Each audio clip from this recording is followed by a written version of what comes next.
This is Hidden Killers with Tony Bruschi. Here now, Tony Bruschi. There's more testimony from Jeff Lacasse, the ex-boyfriend of Wendi Adelson. Just when you thought you heard it all. We're going to go through that today, and we're also going to dissect some of those divorce filings that went on between Wendy and Dan Markel while he was alive. Some of these things filed, never actually litigated. So we're going to dive into some of those filings to get a better idea on who Wendy was to Dan. These are allegations. These are allegations that Dan made in the divorce filing. Now, keep in mind, it is just that. If you've ever been through a divorce, if you've ever known someone who's been through a divorce, when it got nasty, if it got nasty, you know that those two documents, those two filings that go back and forth, sometimes multiple times, where it's a reply to this and a reply to that, it can get pretty nasty. And the reflection of the person that's being portrayed in those documents sometimes doesn't necessarily reflect who we think they are or who they portray themselves to be in real life. But we all know, if you've been in a relationship, that person behind those closed doors in that capacity is sometimes very different than that person that the public perceives. We're going to hear how Dan Markel viewed Wendy in his own terms, in his own words, in those filings. And that's going to come up in the second hour. Shavaun Scott, psychotherapist and author, going to join us to help us break all of that down and kind of dissect the world and the mindset that Danny Markel was in right at the time up into his death, when the Adelson family decided, we don't like this thorn in our side. So we're going to get into that in just a little bit. So there's a lot to break down here. I don't know why this case has been so fascinating. I guess because it keeps going on and on and on. What are you guys thinking as we dig deeper into the world of Wendi Adelson? Obviously, she maintains her innocence. She's never been charged with anything as of right now. So anything we're talking about is alleged. And just kind of putting dots together, or connecting the dots here on the other side. Well, anytime you are going through a divorce, which I personally am, I haven't really said it. I've skirted around it, but I am going through a divorce. I had no idea. Oh, shut up. Oh, my God, Todd. Did you know? Did you know? After all of the things she was saying that were like walking up to the line and not... I had no idea. But You're going through a divorce. When were you going to share this? Shut up. When were you going to share this with us? Shut up. Holy shit. I had no idea. But what I was about to say before I was rudely interrupted, boy, you two are squirrely today. Sorry. Some shit went down before we went live. Sorry. No. It was fun. I love these guys. But you look at life through your own lens. Yeah. And the way I've been viewing this is, to me, it's teaching me a lesson that this divorce could get really ugly because of some things that happened. And I've been watching the Adelson case. There's no murder going on in my situation, but there's a lot of angry feelings here. And a lot of it is on my fucking part, let me tell you. But it's made me very hesitant to be as reactive as I want to be, because things can escalate. And for me, this has been a life lesson. I'm very grateful to this entire case and us covering it. And I'm really sorry for what this family's gone through. But I would think if you're going through a divorce, use this as a cautionary tale that, maybe you need to reel in your emotions and take a deep breath. And before you call your attorney and launch into a $375 email, take a breath. Sit back and say, is this really necessary? Do I really need to do it this way? I think the world would be a better place if everyone did that for everything. I've been doing a lot of that in the last couple of months. And because reactive solves nothing. And in a situation like this, it costs money. I am in right now, probably $4,000. We haven't even done anything. Yeah, it's not cheap. Done shit. No, and that's half of divorce. It's people reacting to shit they don't really even need to react to, or just let it play out in a way that it will play out. It's everybody getting feeling more validated because they're basically saying things out to the ether, to the world, Correct. and not really understanding that it doesn't mean shit. Right. Until it's in the correct place at the correct time and delivered in the correct way. Because the court's the one that's going to make the fucking decisions. There ain't no judge that's going to go, oh, did you hear that real bitchy voicemail she left her attorney that night? Oh, she was pissed. That guy must be a total dick. No, it's going to come through in very litigious language that is to spell out things, because that's the only way it will be accepted or observed. Yep. But we are so naturally reactive as human beings, and we just, it's the throw up of everything. And if we could all take a breath and not react to everything like it's life or death, because most things are not life or death, right?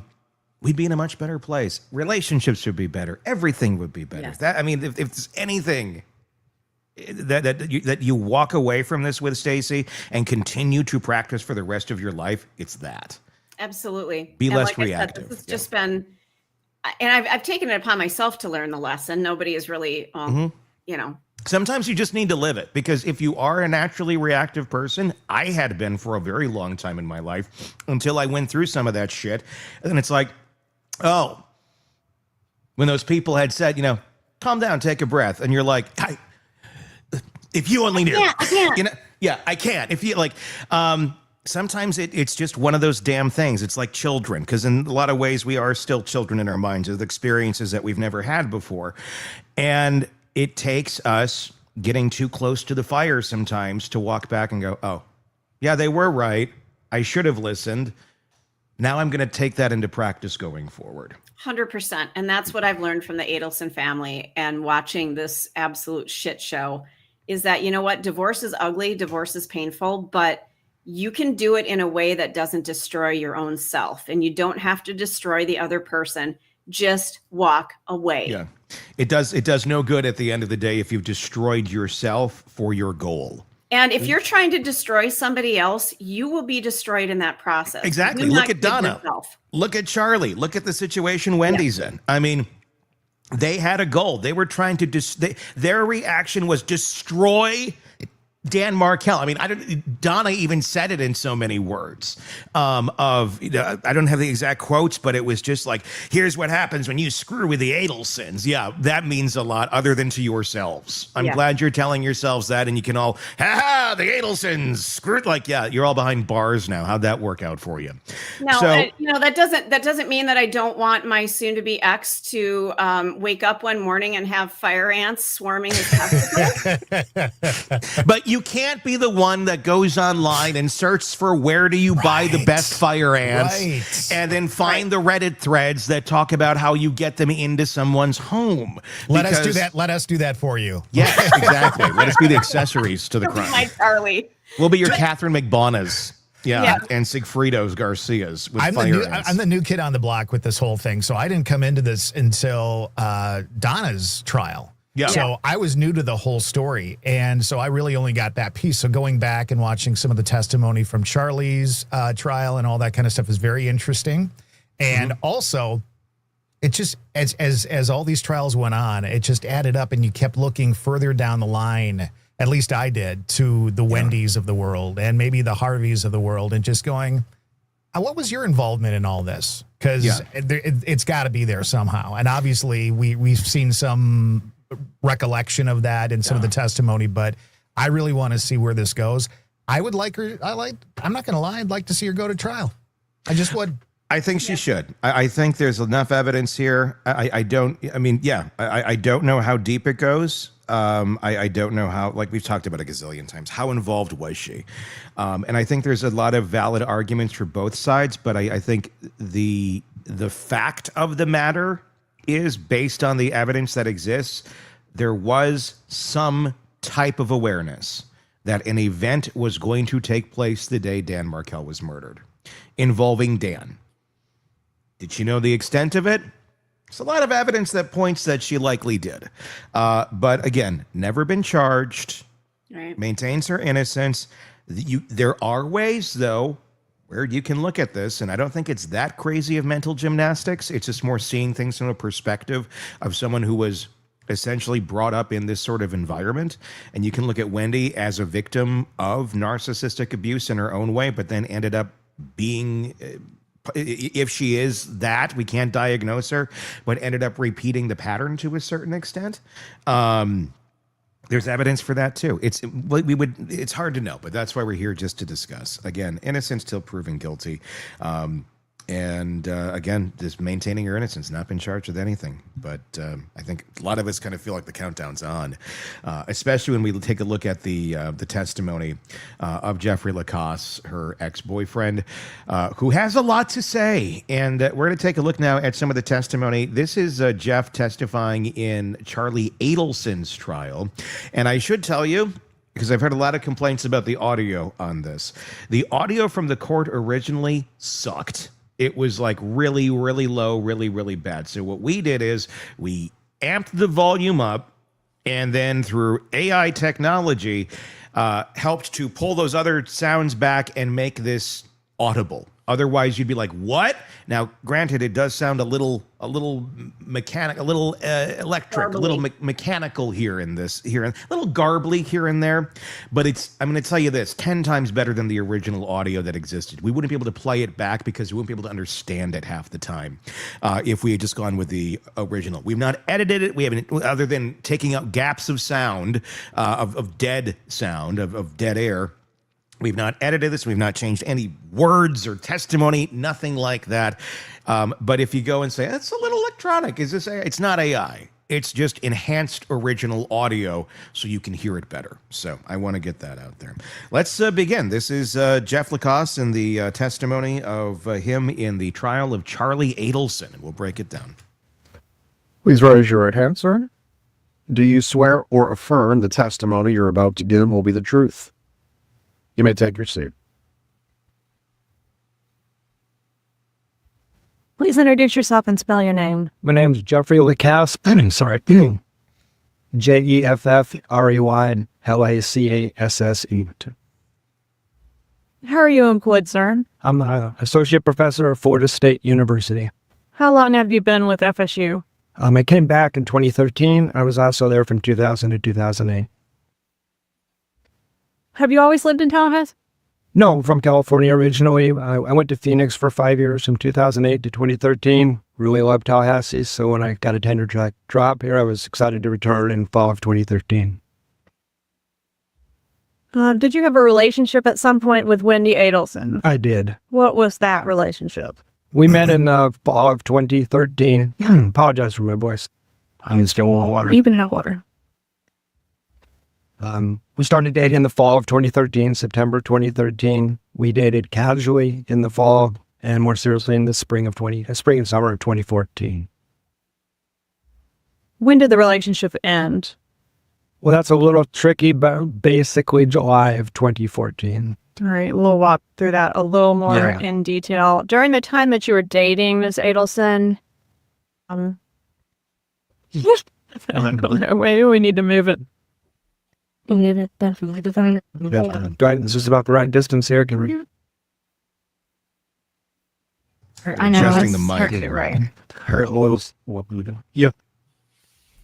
All right. So during the time that you were together, did you become aware of Wendi Adelson's recent divorce from Dan Markel? I did. On our first several dates, that was the primary topic of conversation. And were you aware that this was an unusually nasty divorce? Yes. During the time that you were dating her, did you become aware that even subsequent to the divorce, there was ongoing litigation pending? Yes. Did you know Dan Markel? I met Professor Markel. I did not know him. I probably spent 10 to 15 minutes in his presence across the course of that relation.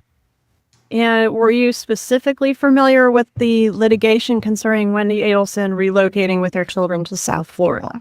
Yes, that was the topic of conversation.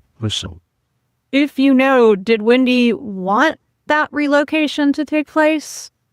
Yes, on our second date, the topic of relocation and being stuck in Tallahassee came up, and the date was ended abruptly when she went to the bathroom and returned with tears in her eyes and just left the date because she was so upset. That was about two and a half months after it was denied. All right. And it continued to be a topic, but that's But that issue seemed to be specifically what was upsetting her on that day. Definitely was she. She left the group date suddenly because it came out. All right. And did she have family in South Florida? Yes.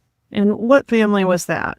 Well, her brother, Charlie Adelson, Harvey Adelson, her father, and Donna Adelson, her mother, were the ones primarily that I heard about. Were you also familiar with the litigation seeking to limit the exposure of Wendi Adelson's young sons to her mom, Donna Adelson? Yes, in spring of 2014, yes.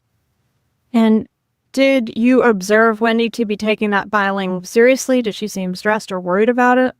Every filing, she took seriously. When she was stressed, I reported to DPD that every time a motion was filed, it affected our relationship because she's very upset. During the time that you were in a relationship with Wendi, did you have an occasion to meet her family members in South Florida? I did. Well, I met her parents mostly up here. So I met Donna and Harvey Adelson probably 8 to 12 times here. I met the defendant down in South Florida one time. All right, so you only met Charlie Adelson one time. That's correct. When was that? That was the evening of March 11, 2014. And had you already met the parents several times at that point? Yes, probably 6 8 times of that day, maybe more. So they came here quite frequently. Yes. What about Catherine McBowen? Did you meet her?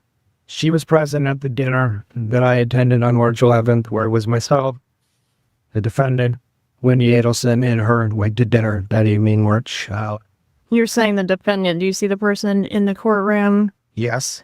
that you had dinner with? Who's that? It is Charles Adelson, known to me as Charlie. Could you point him out and describe what he's wearing? Yeah, he's sitting in the center of the defense table, wearing a light blue tie and a navy blue sports coat. And so Catherine McBowen, how was she related to this family or affiliated with the family? I was introduced to her as Charlie's new girlfriend, essentially. And was it your understanding that this was the first time that Wendy was meeting Catherine McBowen as well? That was my understanding. She was excited about Catherine McBowen. Well, he's the main patient, yes. All right. So anything unusual happened at the dinner? Well, at the dinner, Miss McBowen mentioned that she had I guess it was her ex-common law husband, who had a criminal history that sounded very serious, and I did raise my eyebrows at that. Did Charlie Adelson seem disturbed or upset by Catherine McBowen mentioning that? I don't recall him seeming disturbed, no. What about after dinner? Where'd you go next? We went to Mr. Adelson's home, and we sat in his hot tub and had a few drinks and talked for a little while. Who's the we that sat in the hot tub? Yeah, myself, Wendi Adelson, and Charles Adelson was in the hot tub for a while, and his then roommate, Dr. Jerome Obed. All right. So Dr. Obed was living with Charlie Adelson at that time? That was my understanding, was his roommate. All right. And where was Catherine McBowen at that time? She did not accompany us back to the house. In the hot tub, did the defendant make some statements that were of interest in this case? Yes. What were those?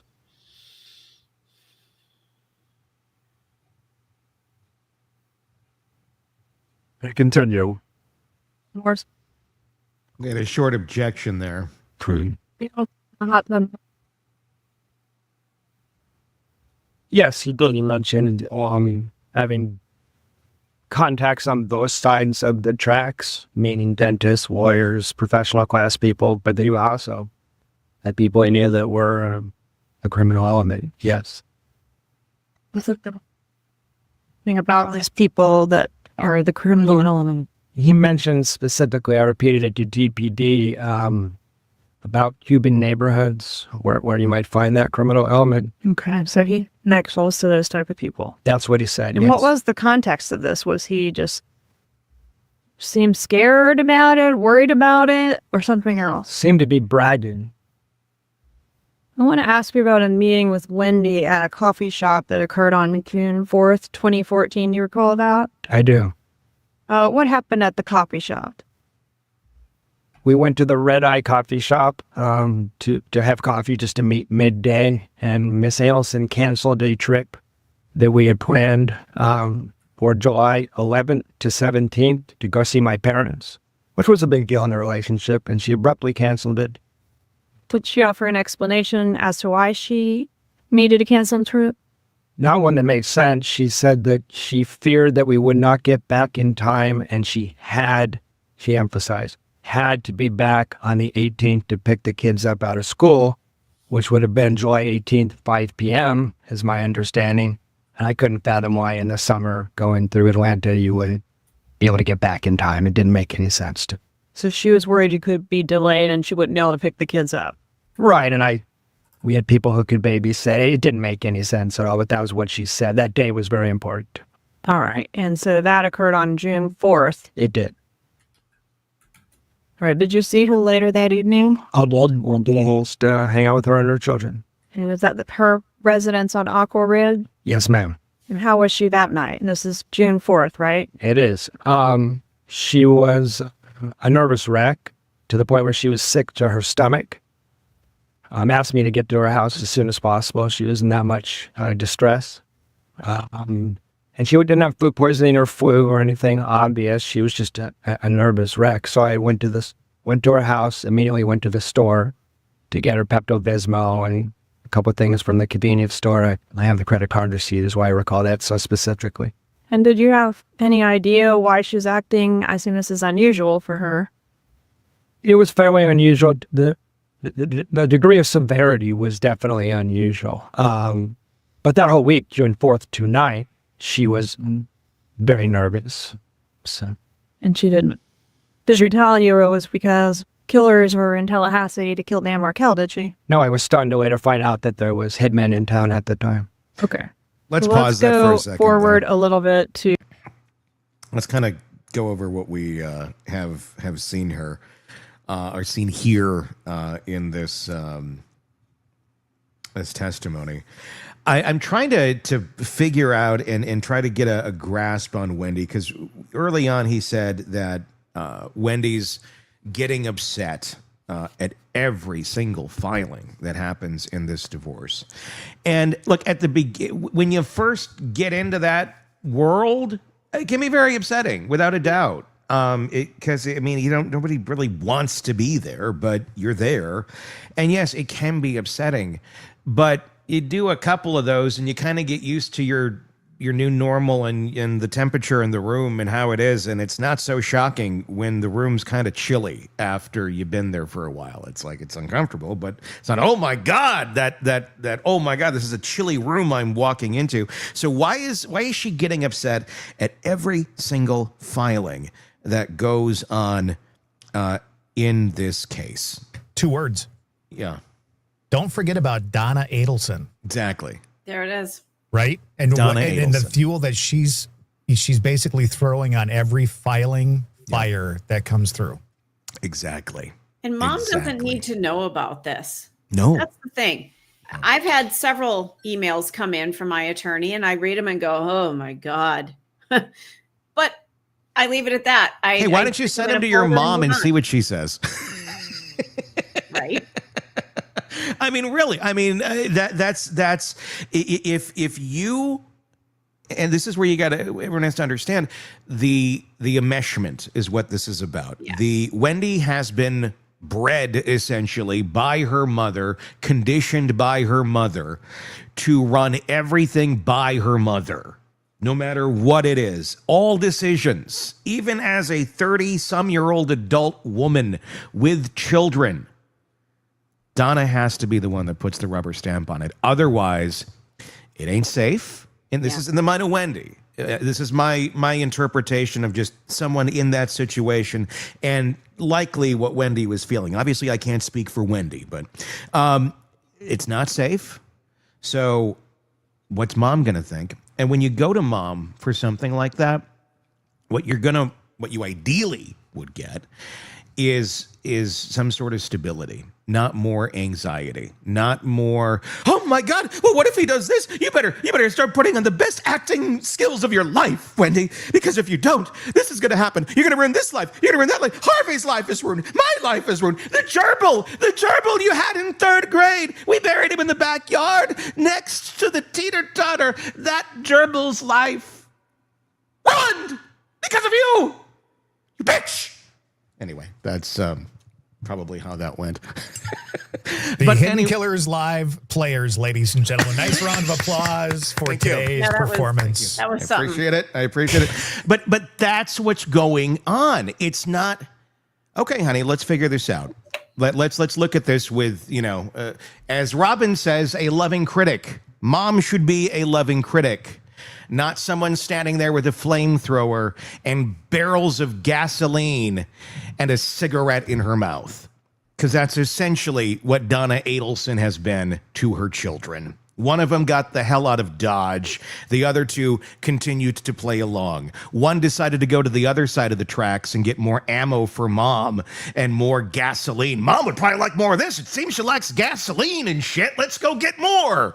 So that's Charlie. And then over here, you have Wendy, who's bringing her these problems. And there's no calming. There's no, hey, we got to figure this out. What's going to be best for the kids, number one, should be the number one goal in that conversation. If you truly give a damn about your offspring. And then, number two, okay, what's going to be best for your daughter? But quite often the answer to those questions will be answered by what's best for the children. And because the little kids, Wendy's kids, are now the children and the priority, Wendy ain't the priority anymore. Donna ain't the priority anymore. You have to do what's best by those children. And all Donna is doing is what's best by Donna. And all Wendy knows is what is to do best by Donna. So she has to bring everything to her, and Donna brings scare. Woo! It's going to get bad. It's going to get horrible. The only solution is what I'm going to offer you. And early on, it's litigation. It's, well, threaten him with this, do this. It's behind the scenes stuff. It's dress the kids up like Nazis and Hitler Youth. And literally, if you're like, that sounds insane, are you making that up? No, it's part of the story. She actually contemplates dressing her Jewish grandchildren up like Hitler Youth as a way to get back at Dan Markel. It's insane.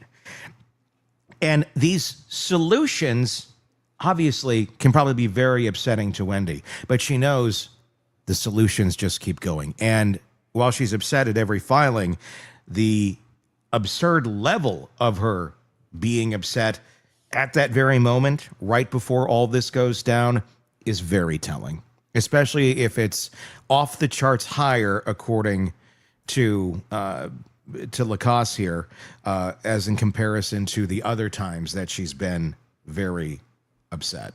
Why would it be so much more over here at this very last one where Dan ends up dying?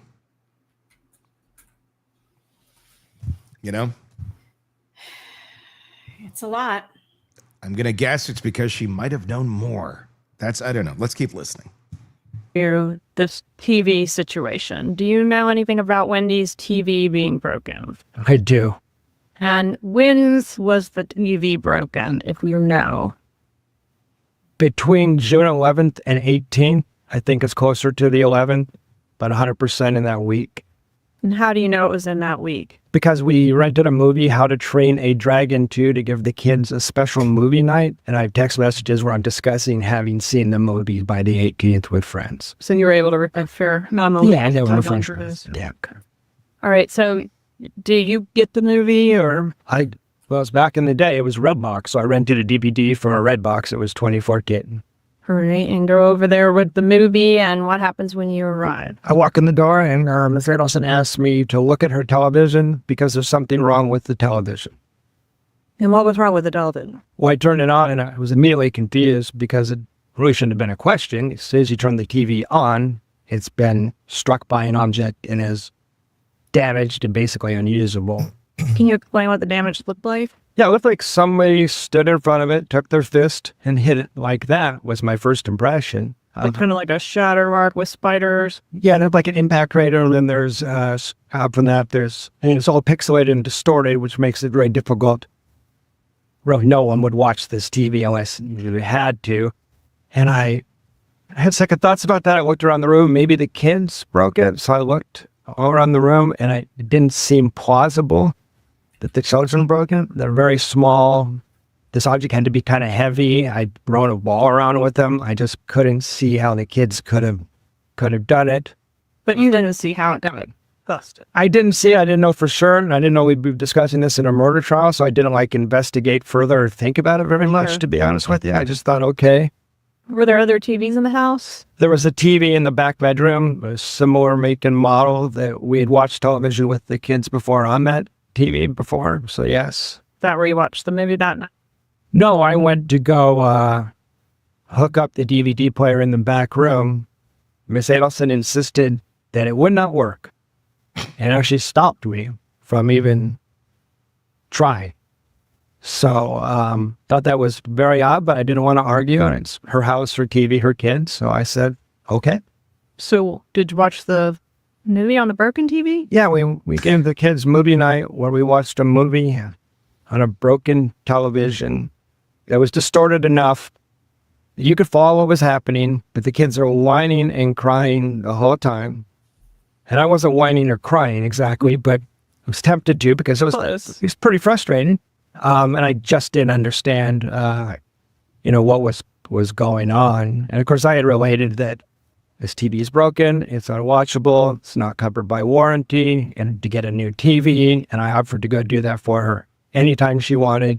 She's a busy single mom. I'll run by Best Buy, get you a new TV.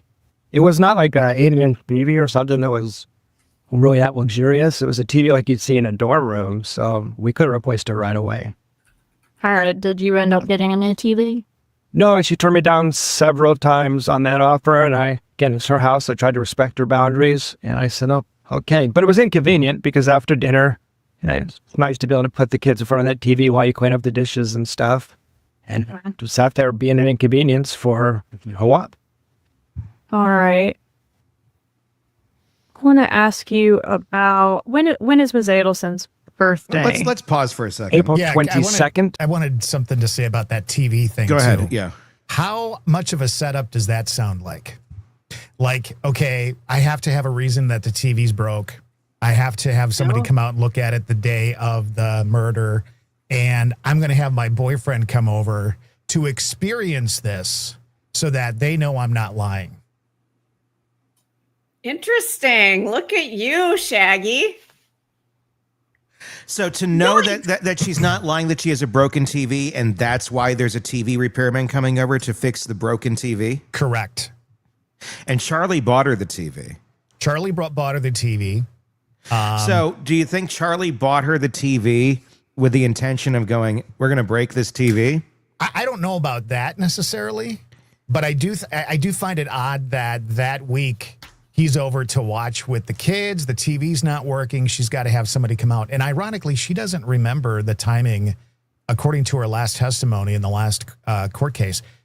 She didn't remember exactly when the TV got broken. It could have been a month. It could have been a week, whatever. It sounds like it was the week of. Is that possible? Yeah. Yeah.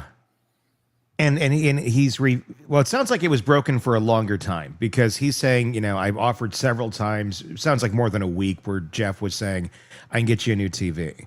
So it might have been broken longer, but I think that the timing of the break doesn't really matter so much as to the purpose of the break and why it's there. And Charlie is the one who bought the TV. When he delivers the TV, literally says, it's cheaper than buying you a hitman. Why are you making that joke at that moment in time? Now, I get dark humor. I mean, I'm full of it, obviously. Yeah. And I could see if I had a sister, which I don't, I had cats. So let's say one of my cats was a human being. Perfect. And was a sister. And this was going on. And I could see making a macabre joke like that if this individual is being portrayed as being a really shitty human being, even if he's not. But that's the story you're getting from your sister. And and that's where it ends. You're not like seriously thinking about going and buying a hitman. You're just making a macabre joke. But when it's put all into this context here, he makes the joke about the hitman. The hitman is literally what takes place as part of the alibi of Wendy not being there, pulling the trigger or having anything to do with it. She's there with Geek Squad and Best Buy to get it fixed at the time of the actual murders. I do wonder how far back that goes, where this is part of the genius of Charlie and Wendy, who basically, in my opinion, probably have the brains of about 12-year-olds when it comes to problem-solving skills, because Donna's been that brain most of their lives. So a 12-year-old may think something like this up. It's like, well, we got to break some. Okay, I'll bring the TV. That'll be the alibi. Break the TV. Yeah. There's the alibi. There's the boyfriend who has the witness. I give him more credit because they seem to think this through a little bit. It's stupid. It doesn't really hold up, but it is kind of a manufactured piece of this that doesn't seem to be. Why is there a broken TV involved in this story at all? And the hitman joke connected to the television and all of that. So I agree. I do wonder if that the TV was not fixed for that purpose. Obviously, and again, one of the first things I wrote down when we started listening to this, can anyone be that stupid about TV damage? If you looked at a TV and you clearly see it looks like some object hit it, whether it be a fist or a bottle of juice, whatever it may be, hit it, shattered it, spider webs going off through the TV. Is anyone stupid enough to think, they can fix that? Apparently she was. Yeah. Well, yeah, I was just going to say, I guess you can family. be.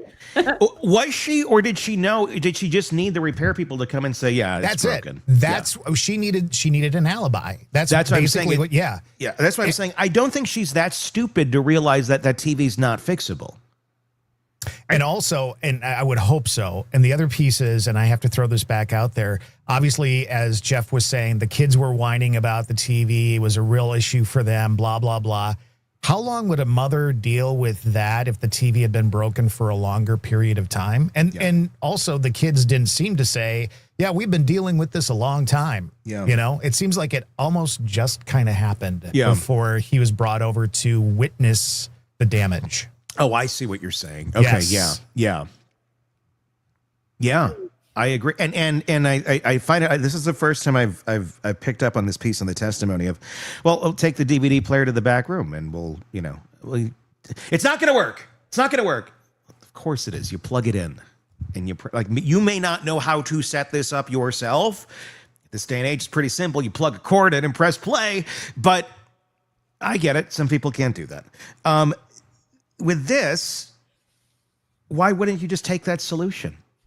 Because she had to make sure the kids knew the TV was broken. She had to make sure he knew it was broken. Yes. And let that simmer for a little bit. We're going to watch a whole damn movie on it. So those kids are going to be able to reflect on that and go, yeah, the TV was broken. It'll be the first thing they say when they talk about watching something on that TV. So everybody knows the damn TV is broken. That was a message that had to be brought across to all those people. I'm guessing maybe Donna had a part in this of, you got to tell them this. You got to do this. I'm guessing this might all be by Donna's directive in one way, shape, or form. And Wendy's going along with what the leader says is best.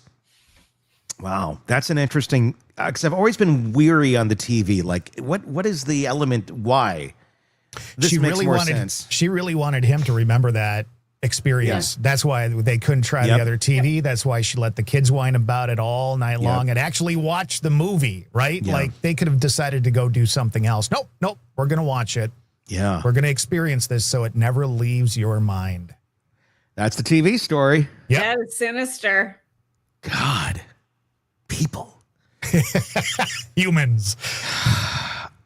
Yeah. Yeah, continue on. Guys. Earth Day. I've got this out of order. Let's skip over that for now and go to the big fight in June. Ms. Adelson mentioned that there was a big fight toward the end of June. Do you recall that? Yeah, that's the weekend in June 27th, 28th. Where were you when that fight occurred? We were in Gainesville. Miss Adelson accompanied me for a work trip. We were all scheduled for a meeting. She accompanied me on a work trip, and we ended up having a pretty big argument Saturday night in the hotel. When did that have to do with you accusing her of seeing other men? That was one of the issues. There'd been a lot of tension bubbling. That was the major issue. But just to give that some context, I suspected very strongly she was seeing other men. Of course, your office had confirmed recently to me that there was multiple online active dating accounts the whole time we were supposed to be exclusive. But just to give context to that, that was combined with Wendy promising me the world in June. Talking about me moving in, shouldn't get a Jeep, you should get a car, the kids' car seats will fit in. The kids should start calling you daddy. It was the most outrageous one. And so she's like blowing herself at me over the top in a way that felt totally disingenuous and fake. And at the same time, I think she's being other guys. So it just kind of boiled over. I tried to have like a serious, honest relationship conversation with her, and that didn't go very well. So you were kind of, at least up until all of this started happening, you were kind of full steam ahead, and it seems like school's a little stop and go, hot and cold. Is that? It was a roller coaster, is what I would say. And I had felt since April that I was perhaps being strung along. I had that intuition. I couldn't fathom a reason why you would string a guy along like that. It didn't make any sense at the time. All right. So we're in June, like 28th range. Okay. Okay. When do you come back from Gainesville? The morning of the 29th, after this fight or this argument, we drive back to Tallahassee. I had another ride back, and I offered to take that other ride if the fight was that bad, because we could have broken up after this. That was, she wanted to ride back. You rode together. Yeah, we rode together. All right. So you rode back together, and then was she leaving that day? I believe it was I thought she picked up the kids the next day from Professor Markel's house, and that's when she met Amy Adler, and that was a big deal to her. Amy Adler was Dan's girlfriend at the time? Yes. Okay. So it's at some point after the big fight and the return from Gainesville, does she leave to go to South Florida? Yeah, never mind. A day or two later, she definitely leaves to return to South Florida. She's in South Florida by July 1. All right. And was that the trip that she was there for her dad's birthday? That's correct. Did you attend the dad's birthday?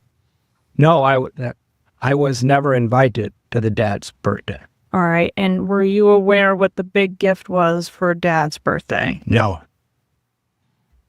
All right. So when did you see Wendy next after she leaves to go to South Florida? Or I guess after you return from Gainesville? But during that 2-week period, we're exchanging emails, texts, long phone calls, video chats with the kids. Things are up and down, but it seemed like it's probably going to be okay. That's the impression I was given by Miss Adelson. Or I was being strung along 2 more weeks.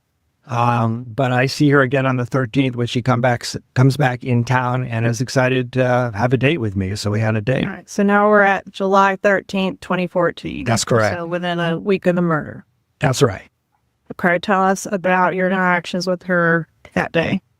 Yeah, we went to dinner and a movie, and we returned to our house on Aqua Ridge. All right. And did she tell you anything asked to tell you anything in confidence that evening? Yeah, in a very serious tone of voice. The topic of conversation as we're walking up to the house is about relocation, being stuck in Tallahassee, and Danny, as the conversation always was about Danny Markel.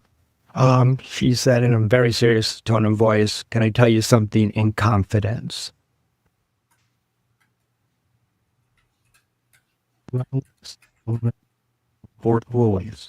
I think I'd be judged by asked to approach. From there, watch us going to extort you loud, but we'll call to the step down and let us stand. Okay. Please step back outside.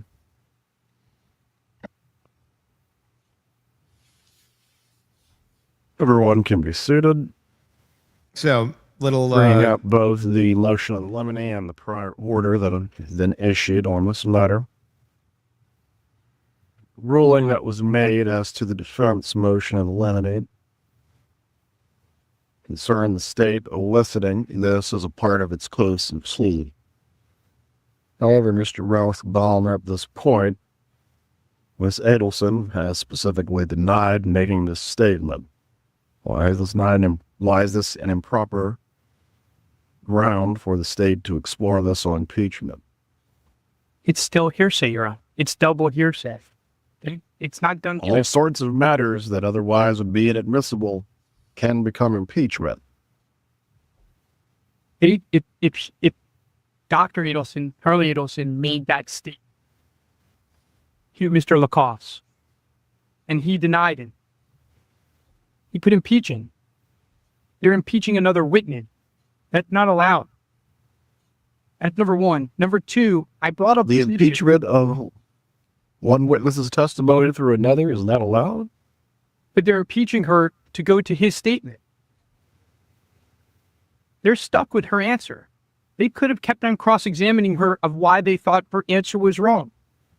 They can't now backdoor it through hearsay in another witness. That was the whole point of the motion. Similarly, Judge, we brought this issue up first thing this morning, sidebar, because if they were going to be allowed to do it, I was going to ask Miss Adelson some other questions on this issue. They said they weren't going to do it. So I didn't ask her those questions. And I didn't ask her those questions because I didn't want to open the door to it. And I can't call Miss Adelson back as a witness because she has a Fifth Amendment right and I can't give her immunity. I brought this up for this very reason. She denied the statement yesterday. That's why I brought it up today. They can't backdoor a double hearsay statement based on a denial by that witness. Can't do it. Ms. Copeland. Hearsay. Intentional, open one, specifically draws with a fine of play. It's hard to make out what she's saying. Can we? Can you fast forward it all back to where he's back on the stand? It shouldn't be too far forward. Sure. Let me see what I can find here.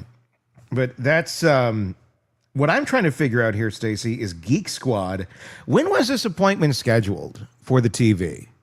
Because that's going to tell us a lot.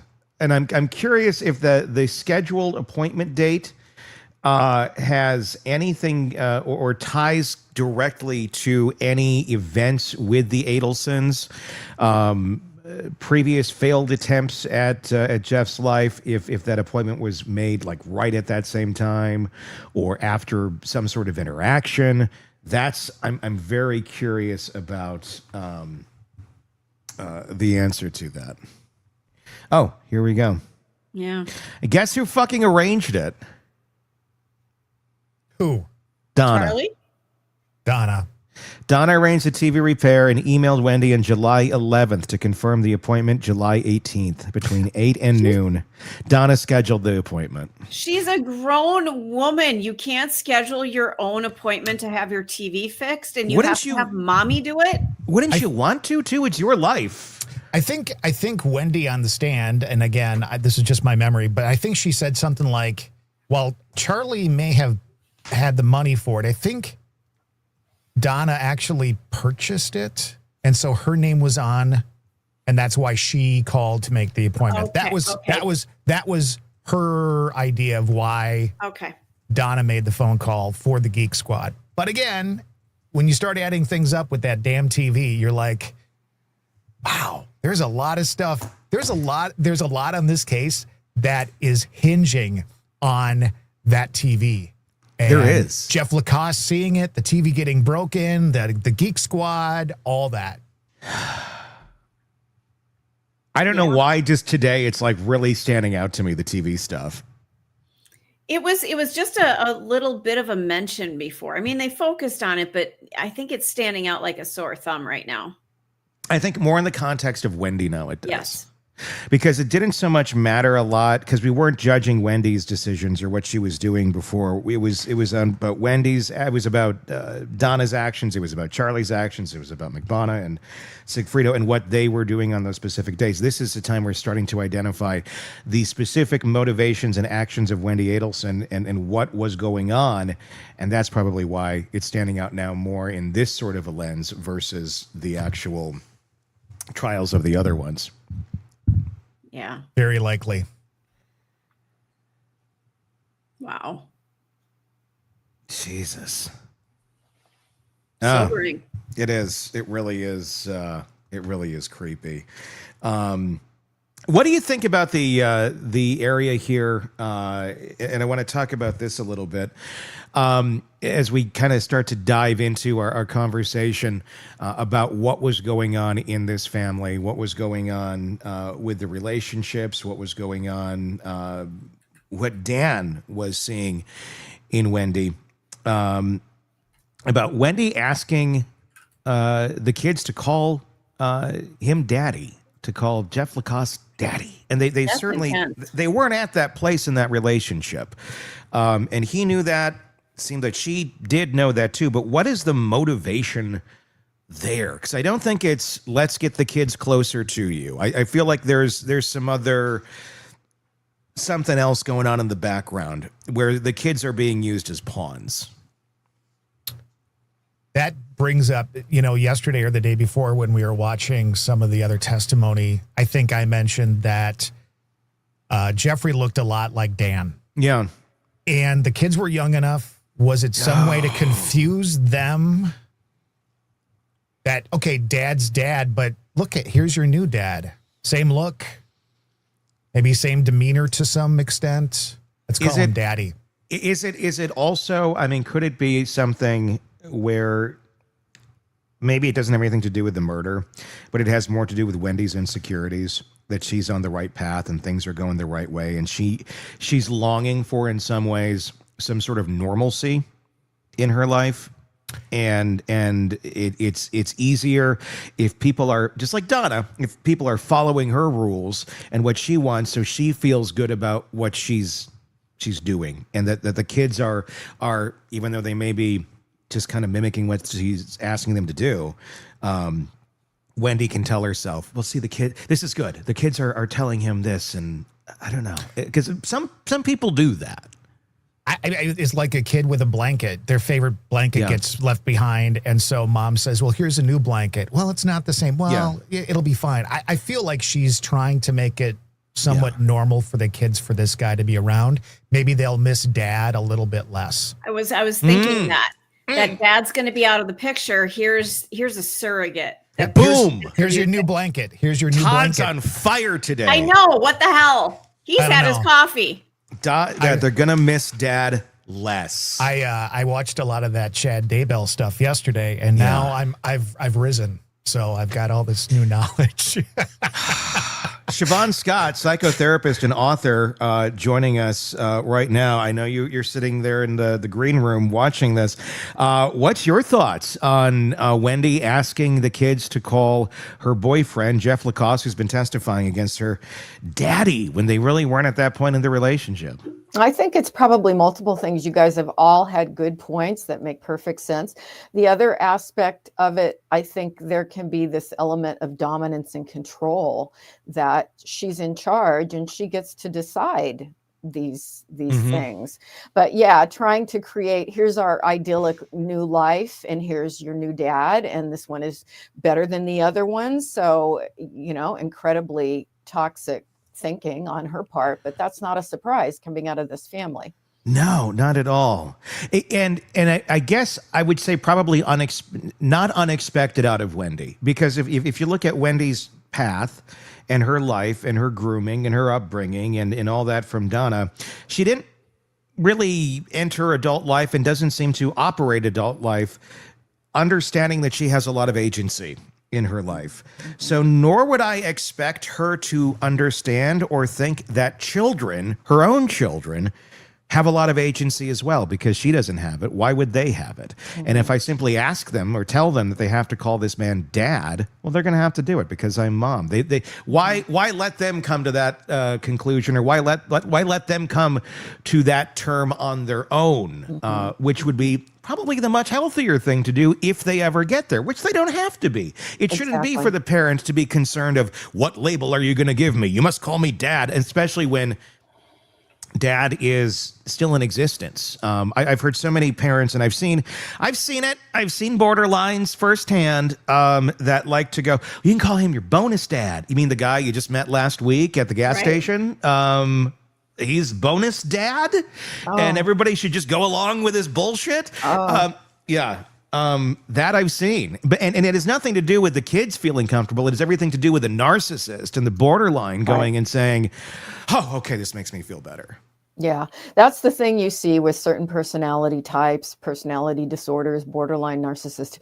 It's always about how can I use these kids to meet my needs, even though externally it looks like we're a loving, close-knit, wonderful family, but the kids end up being in the middle and they end up being used to serve what the parent wants. And it's a really toxic environment for kids. Yeah, I mean, it ends up just being all about it's all about image at the end of the day with a lot of these folks. And it doesn't matter how that image is conjured up in other people's minds, as long as at the end of the day, that's what the general public is seeing when they look at you. That's all that matters. And gosh, like it seems like no regard. I mean, obviously she has grandma joking about dressing the kids up like Nazis. She wants to move the kids away from dad. It feels, I mean, obviously we can't diagnose, we can't judge. I mean, this is just pure speculation and just pure conjecture. Does Wendy have a lot of care for these children, her own kids? I mean, if she's willing to let this, let's say that she did know that this was going to happen. Let's say that she did know that something was going to happen to dad and the kids love dad and or even that where mom wanted to move him away. Let's say he survived. Is there a lot of care there for the kids, or does it go back to I'm more concerned about what mom wants and the repercussions for that, or I'm more concerned about what I want because that's the only guide I have in life is showing me, well, it has to be about what she wants, so I'm mom here. It should be about what I want. Was she repeating the cycle in some sort of ways to her own children, who are very, very young at the moment? It's love is such an interesting term, right? Did she love these kids if that's the way it went down? And I think folks with a certain personality type, they have very, very strong attachments with their kids, but they look through this distorted lens. It's always about, seeing their own reflection through the kids. And so they care about them in a very intense way, but it's a bit twisted. It's looking through a strange filter because it's always about, as you say, loyalty to the family and what looks good to everyone else. And it's sort of like they can't take that filter off. Well, and the kids are almost a utility for them. They're a means to an end. They can use them to manipulate other people. Yes. Does that seem right? 100%. And it's really sad when you see folks like this in therapy. I mean, you just get these extreme cases where it's clear that these kids were born to meet the parents' needs, and they're consistently put in this bind where their needs don't matter. Their needs aren't even recognized, and it messes them up. Yeah. It's the attachment that parent has to their kids that they define as love. And I believe Wendy does probably look at her children and go, I love them. I care. Sure. Her definition of love is so probably messed up because of mom and what she had demonstrated to her of what love is. And that's fully ingrained in Wendy by this point. Could she, as an adult, wake up and go, my definition of love needs to change? And maybe, hopefully she is. Hopefully she's seeing what I was brought up with mom is not what I thought it was, and makes that change. But if you never do, then you never do. So that love, that attachment that equals love comes at the expense of the emotions of the kids, no matter what. Very much. And because the kids, and I think they see it that way so often because the kids can't vocally express themselves in a clear, concise way because they're children, that it's, they're fine. They're resilient. They can deal with it until, they're a bit older and then in therapy trying to unpack the nightmare that they've been brought up around. Yeah, why am I in college with my mother trying to dictate everything about my life and what I major in and whether I do the homework the way she wants me to do, and she calls me every day? It's clearly about mom. It's not letting them be their own person, and that comes up a lot if you work with college students. You get these parents that are just, you are to be the reflection of what I want you to be, with no recognition that your kid is a separate person. When you see that in college kids, and that's the world that they were brought up in, when they try to push back and they try to gain some independence, some autonomy, what does that ever work out, or is that usually the breaking point of if they truly follow that and they say, I am going to be my own self, I have my own agency, I'm going to do what I'm going to do, and I'm going to change this dynamic here? Is that kind of the beginning of the end for that relationship with mom? Is it, and basically the rest of life you now are going to have the passive aggressive mom who will be like that until she dies, because that's just how they're programmed, and you have to sit there and go, well, I'm going to stick with this and not let this affect me because I don't need to? Do they ever turn around? Is there ever a Donna that goes, you know what, you're right, you are independent, I was seeing this wrong my entire life of manipulating you? It's a toss up. I think the relationship does not have to end, although sometimes it does. Those are the ones we always talk about, the ones that move across the country and block the parent's phone number. But often they can learn how to set boundaries and then tolerate and maneuver around the manipulations of the parent. And sometimes you can get the parent to come in and do some family therapy where you can really be pretty direct and coach them, and the parents can start to get it at least a little bit. And even though they want to keep spouting off with their attempts to control and dominate, they can learn to button up. And, you have to say, look, if you want a relationship with your kid, you're going to have to relate to them differently now. Mm-hmm. So it sounds like they have to do a lot of work on themselves before they can have this relationship with their kids. Yeah. If they want a more positive relationship, they do need to do that. And do most of them want to do that? No, not really. But sometimes they can be coached. Look, even if you don't agree with the things your kid's doing, it makes sure, you're grinding your teeth over there. If you want them to stay in contact with you, you've got to learn to let them be their own person. Good luck. Are the parents acting at that point? I mean, is it, I mean, I think if you're the kid, you might be able to see through that too, going, wait a second, like everything is very surface. You really can't go into super deep topics because it sets them off or gets them into their old mode. Yeah. And you just kind of really gotta, walk it on the surface if you want to have any type of relationship there. Because I don't know, I feel like a lot of those parents that, okay, even if they did kind of get their stuff in order to go, okay, I want to do this, can they ever really dive into that and believe in it if that's not who they are?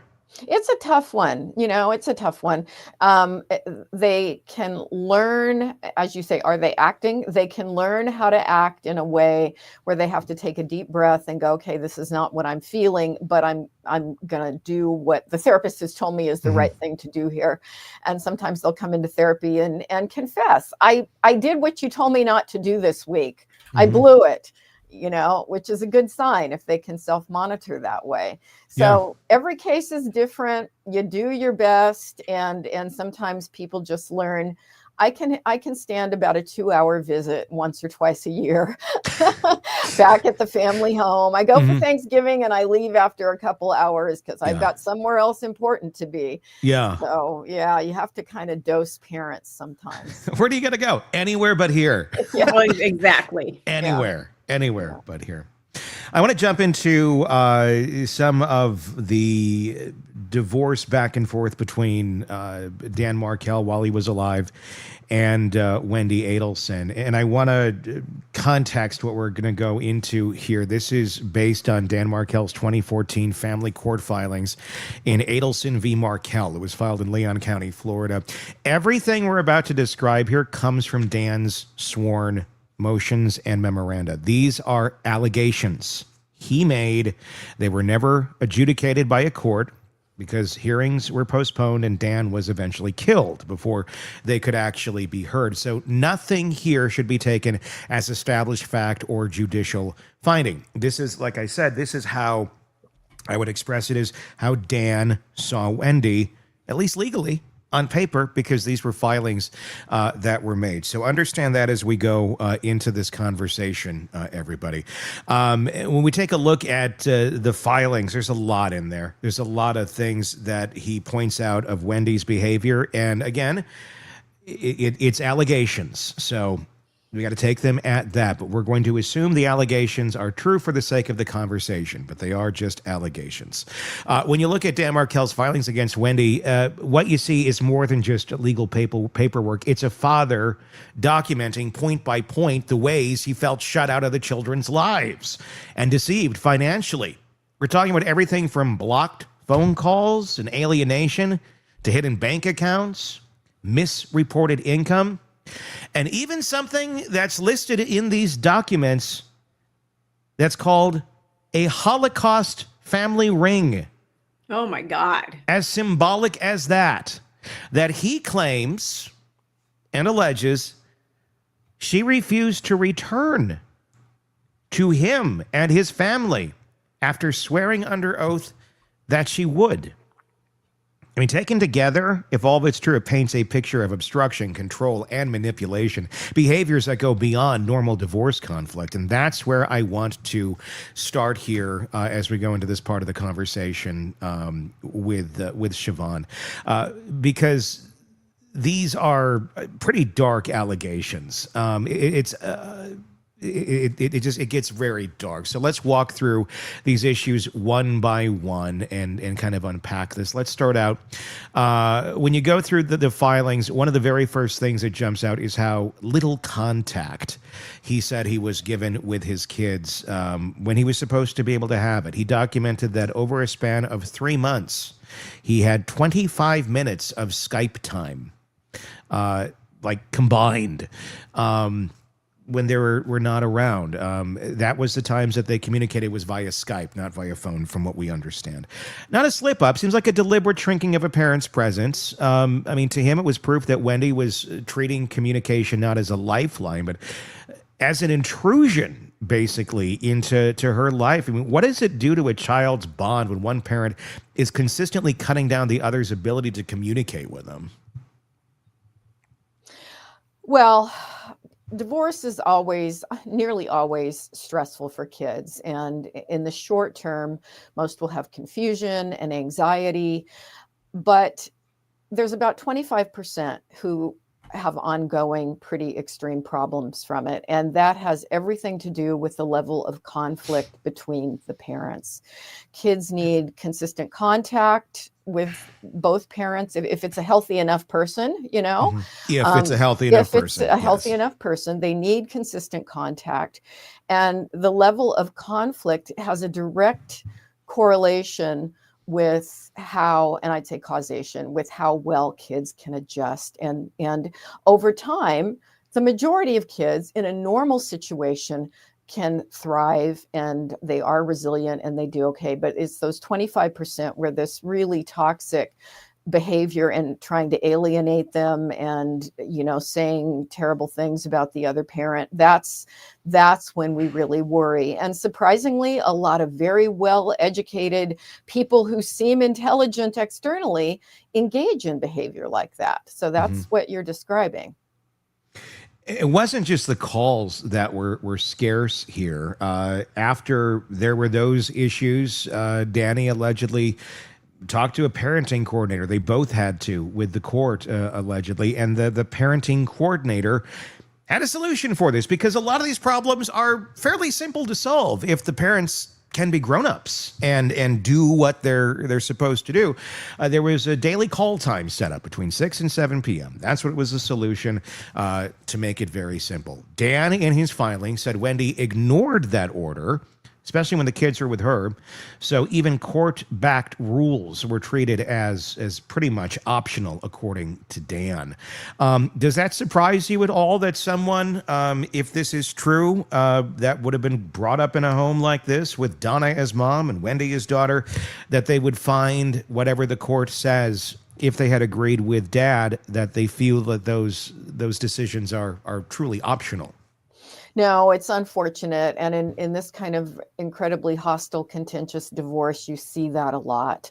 And the court is not very good at following up on these kind of cases. So people get away with a lot. The courts are overwhelmed and burdened, as it seems like so many things are.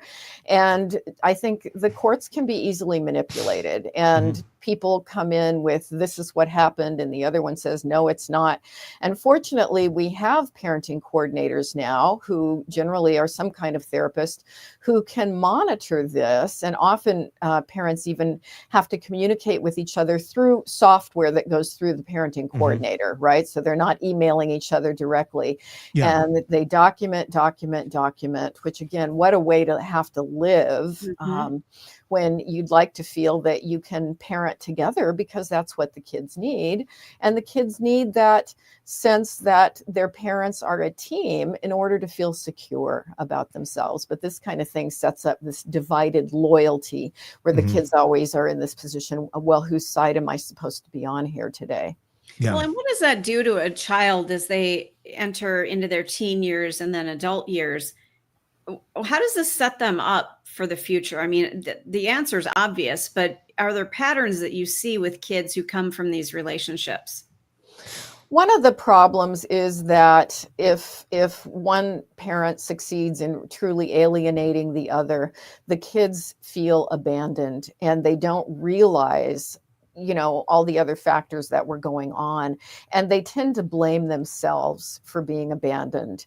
And that is incredibly sad. And that's something that they may not work out until they get to be, you know, in their 20s is often when people can unpack what really went on and what was mom saying and what was real and what wasn't.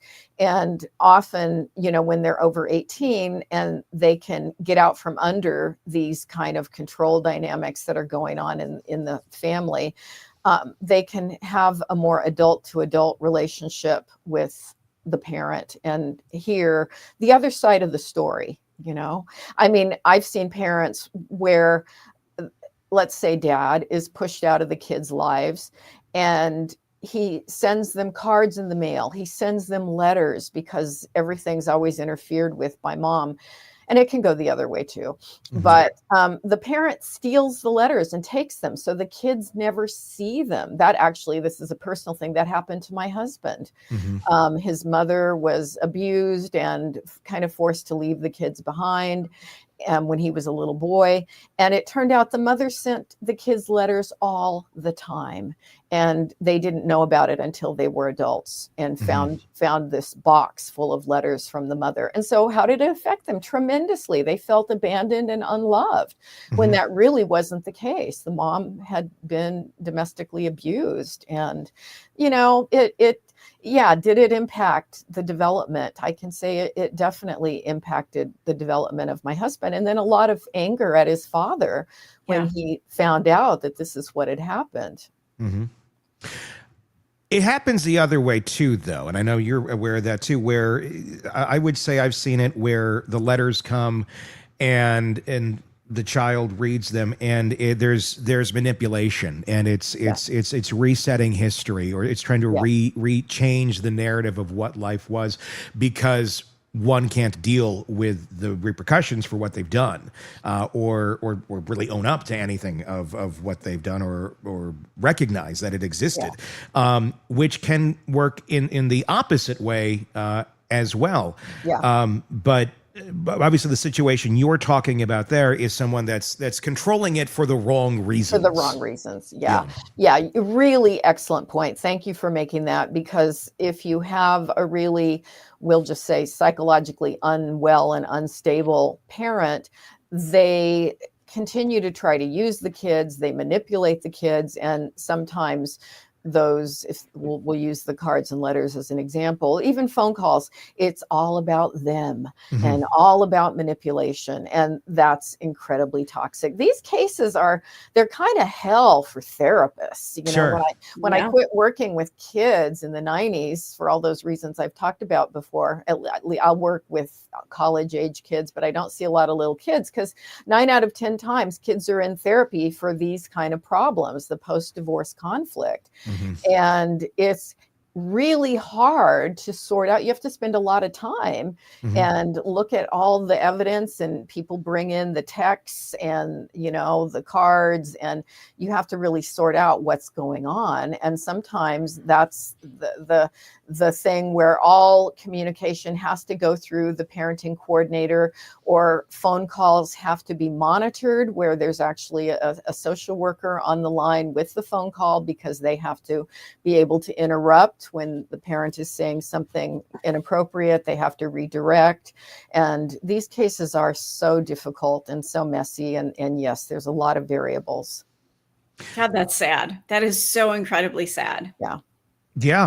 No, it is. And disturbing that adults don't see the damage that they're doing when going through some of these things.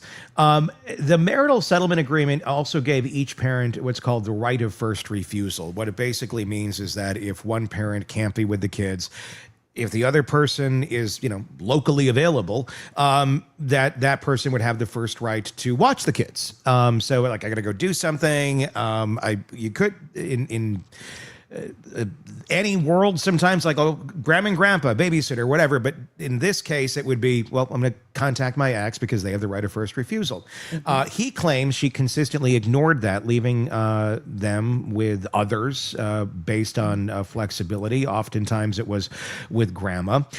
Let's talk about that for a little bit. And honestly, from both sides here, from your perspective, what does it do to children when they see one parent passed over, not because they're unavailable, but because the other parent, you know, won't allow it? Or sometimes, look, it's just more convenient because I may have to go all the way over town over here to get you there, or they have to come here, and look, mom's right next door, or something like that. I mean, sometimes I can see where it's like, do I have to run every single time they're free through you?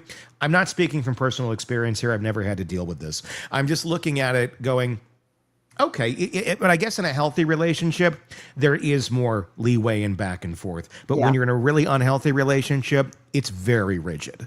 Yeah, it really causes the kids to equate parenting with conflict, and that every little thing is going to be a fight. And then that puts them into whose side am I on?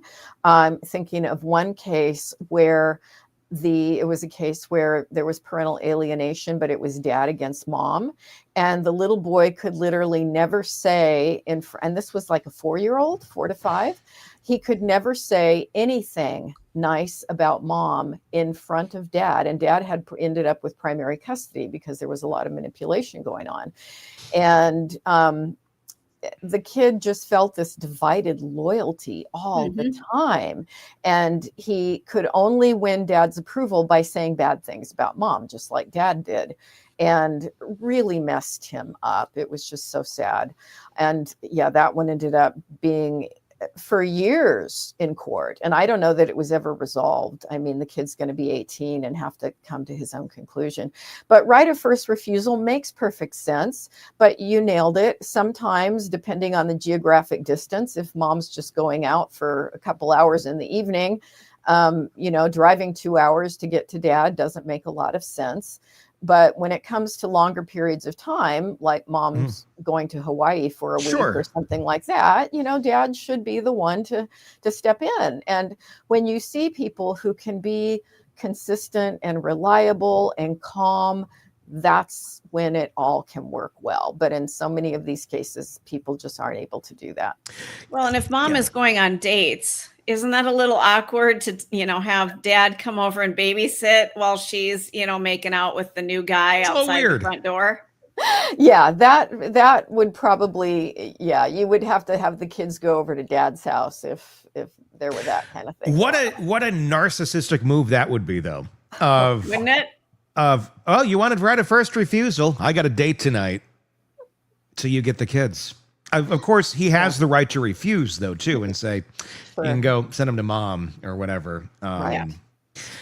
Yeah, I mean, all these things, when in the hands of a manipulative individual, can be used wrong, can be used in very, very toxic ways.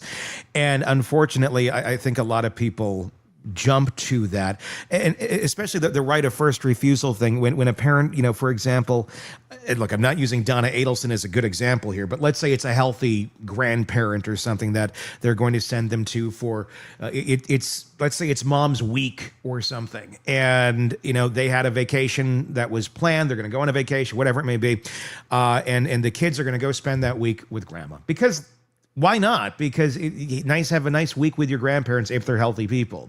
Yeah. And then if dad wants to step in and go and say, or mom, whoever it may be, wants to step in and go, well, I had the first right. Okay, well, they're going to take the kids to do all these things. They want to, you know, enjoy a week with the kids or whatever it may be. What are they going to do with you?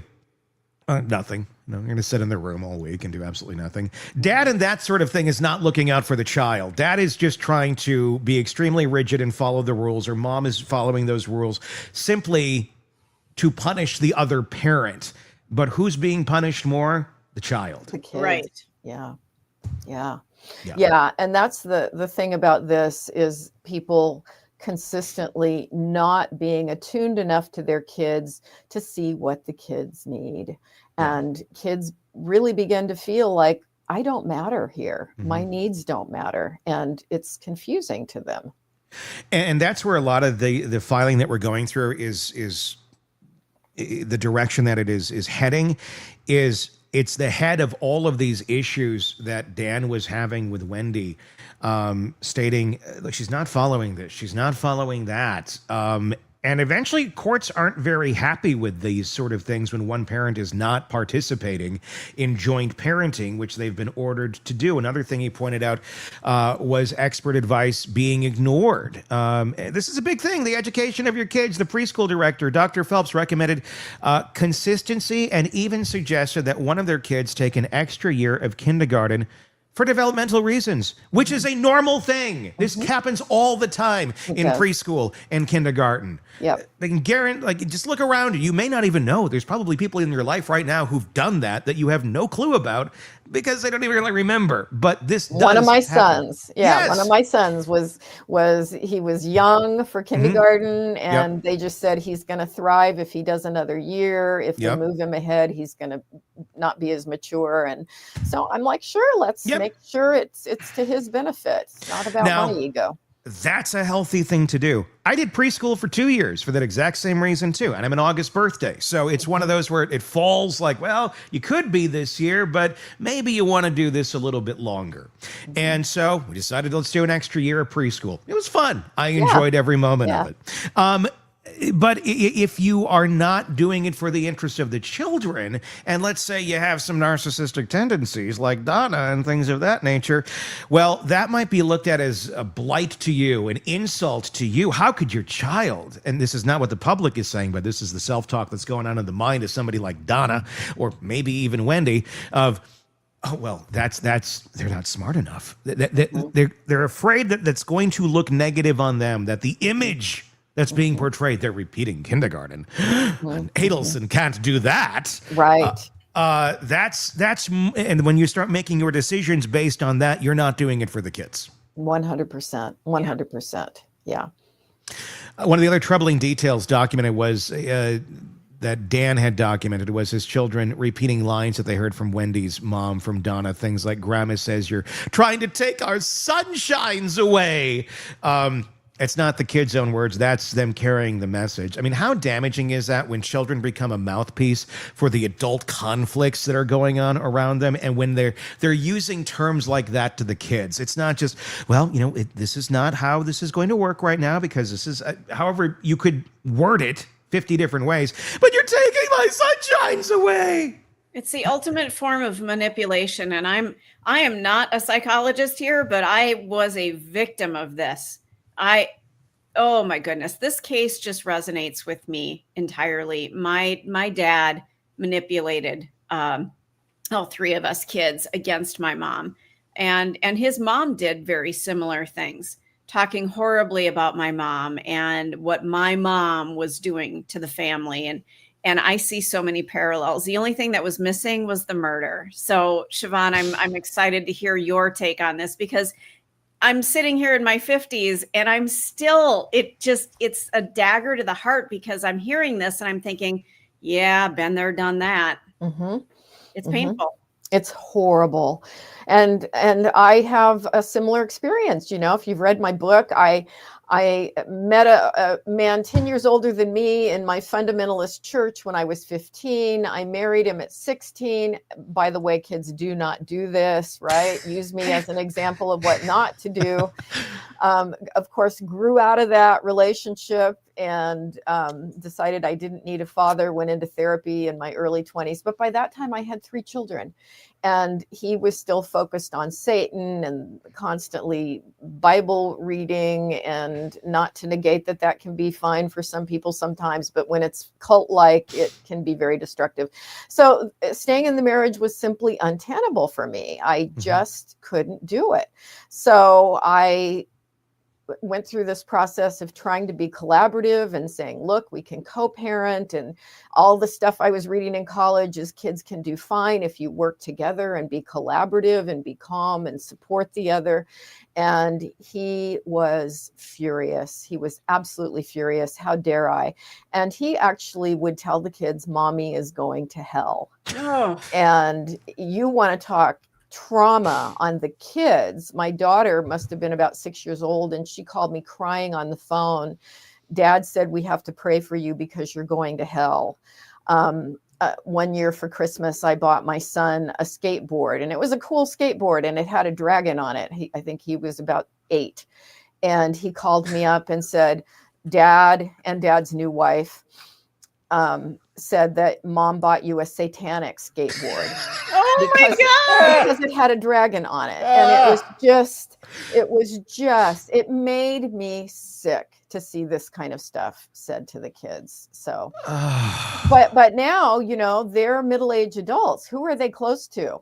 They're close to me. Yeah. And they see their dad as nutty. Had you gone out and murdered him at that moment in time, that wouldn't have worked out well. That's where taking a breath. Yeah. I had to take lots of breaths. And eventually, because we started off, I agreed to joint custody, because that was at the time what we thought was the best thing for the kids. But when you have someone who tries to create alienation and says these incredibly toxic things, joint custody doesn't work. And so I eventually had to file for sole custody, which worked much better. And the kids now look back and they see, you know, dad was crazy, and dad was out to get you, and this was horrible that we were put in the middle, and they can see that really clearly. So sometimes, as you said, Stacy, it takes a lot of years to unpack all of it and make sense of it. But those scars stick around for an eternity. You know, as healed as you may claim to be, and I don't mean you, I mean me. So you should say, as healed as I claim to be, is what you should have worded that. I'm trying to put it in the third person, but those scars are deep, and there will be moments where somebody will do something and it just hits you like, oh, wait a minute. They're not trying to manipulate me. They're trying to live their life. You know, not everything is a necessary trigger, but it's so ingrained in who you become because it happened to you as a child. Yeah. Those are your really formative years, and it's so hard to break out of some of that. So my heart goes out to these kids. What they've been put through, just so unfair, and that's why divorce needs to just separate the stuff and be done. This manipulation and back and forth and trying to damage another person is just not useful.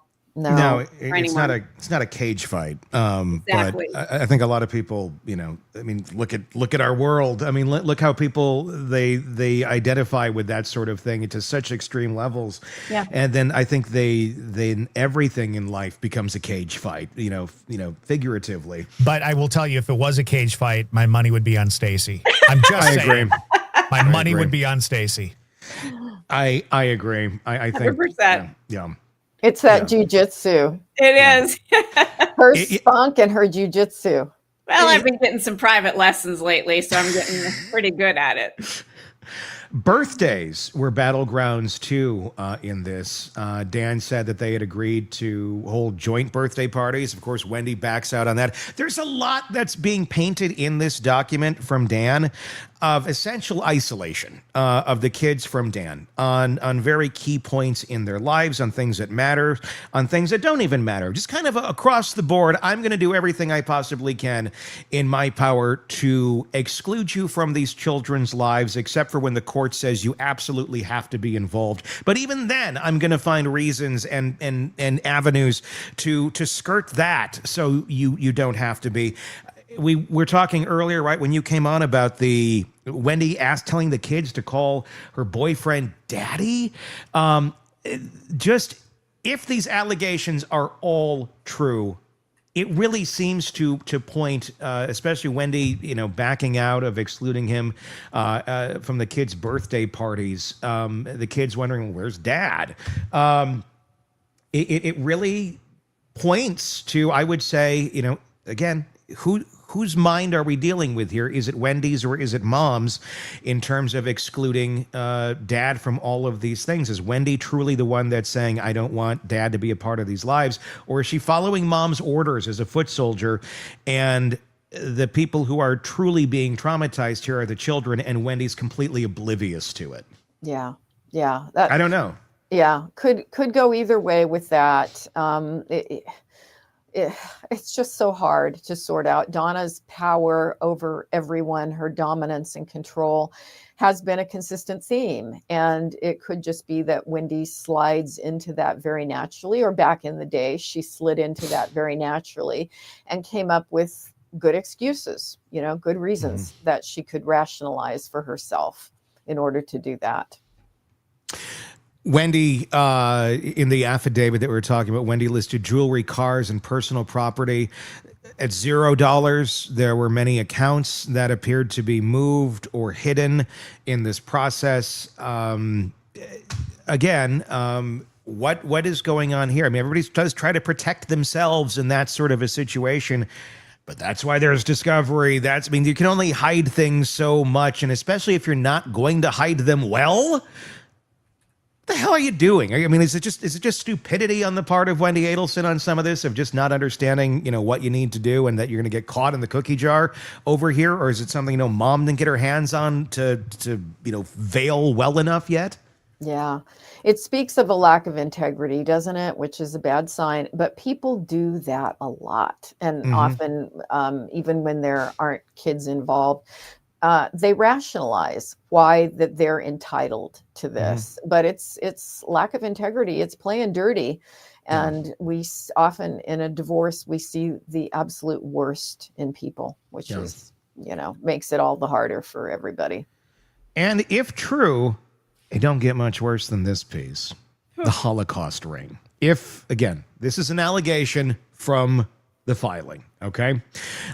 This was allegedly a diamond ring from Dan Markel's family tied to Holocaust survival. I tried to dig into more of the meaning of it, exactly, who did it belong to, what's the full story. I couldn't find much other than it was called a Holocaust ring in the divorced proceedings. And according to the proceedings, the allegation is under oath. Wendy promised that if Dan's elderly uncle ever asked for it back, she'd return it. The uncle did ask. And according to Dan, she refused. That's the allegation. That's pretty freaking dark. You're keeping it for what?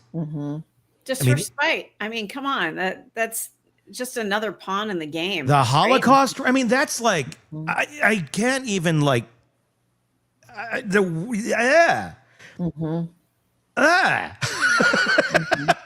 who would do that? I mean, even if you absolutely hate the person, I mean, it's from your lineage, your family that survived the Holocaust. And you're like, I'm going to keep this for spite over here. Yeah. Whoa. Yeah, dominance and control again. Exactly. And giving somebody the middle finger again. And that can feel really good to a very angry person to do things like that. But yeah, it's pathetic. It's pathetic. Lacks integrity. No inner sense of justice or what's right and wrong here. It's all about look what I can get away with. Yeah, I mean, ultimately, humans are going to go back to self-preservation. There's also allegations here in this that on the day of the divorce filing, she withdrew hundreds of thousands of dollars from their marital accounts without telling him. For him, it was just some money. It was proof that she was setting the tone of unilateral control, basically, from day one. And that's what she appeared to be attempting to do. Who was steering the ship? Was it Wendy? Was it more Donna? I don't know the answer to that question.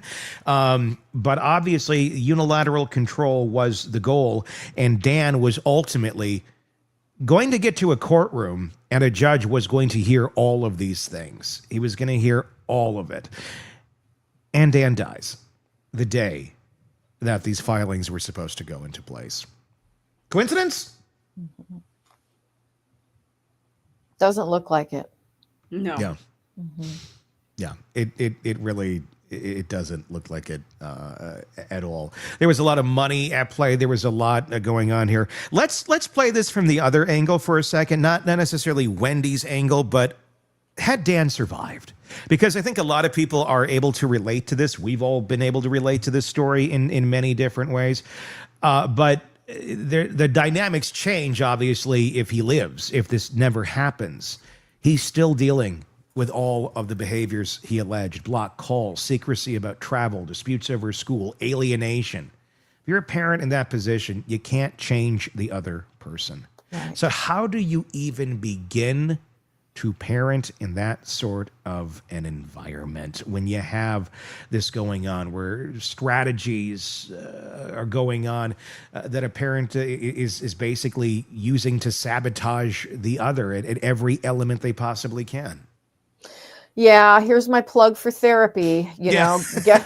Get support, find somebody who really works with these kind of awful, toxic situations, because you need a place to put your feelings and to work on strategies. And how can you try to parallel parent where you're not letting this leak out all the time? Because it's hard when you're feeling so victimized. It's hard not to let that leak out. And so you want to have some strategies for that. And you have to, unfortunately, minimize contact with the other parent, but in front of the kids, be respectful, not leak out, what's really going on, and do your best to follow the plan and keep a parenting coordinator involved. I mean, a lot of times, at least what I'm seeing here in Oregon, these parenting coordinators are involved until the kid hits 18, just because they need to have somebody who's in the middle and somebody else who's monitoring. And then hopefully that person can report objectively back to the court when somebody's really blowing it over and over.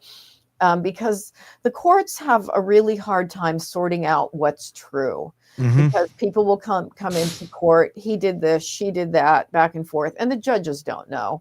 Yeah. And so you do have to document everything, which is so hard. It's so stressful psychologically. I think it's one of the having this kind of situation with your children is one of the hardest things people go through. Well, and I wonder how, what happens when they become adults. You've had this person who's been mediating conversations and things, and suddenly you're an adult and all that drops off. Well, now you're on your own. That's a tough dynamic. Yeah. No, the mediation that was happening between the parents. Yeah. And at that point, they don't have to communicate at all. At 18, it's done. Good. Over. But do they stop? That's the thing. Well, yeah, I mean, that does it go back to toxic land? Well, at that point, if you don't want to, you just block the person. There's no legal reason you have to be in contact with that human being anymore. They can send all the nasty grams they want. It doesn't make a goddamn bit of difference. Yeah. But if it's, then they'll likely still continue, even if that does happen, Shavaun. What's likely to happen in that scenario if they're not able to manipulate the opposing parent? even though the kids are adults now because they're being blocked left and right, I'm going to guess the manipulation then turns to the child to try and manipulate the parent that way, which essentially you're just using your kid then to get back at somebody else. Another not great parenting move. Yeah, and sometimes those toxic messages about, we'll say, how awful mom was or how awful dad was, that just continues on as the story forever, and they never can let go of it. But usually the parent who's doing a lot of that, they push the kids away and they push the kids in the other direction, which is a good thing. What about this, though? I mean, because we talk about children like suddenly at 18, oh my gosh, their minds are open. Now they can suddenly understand what's going on around them. Kids catch this shit pretty early. They figure it out. And it's not always because mom or dad is saying bad shit about the other parent.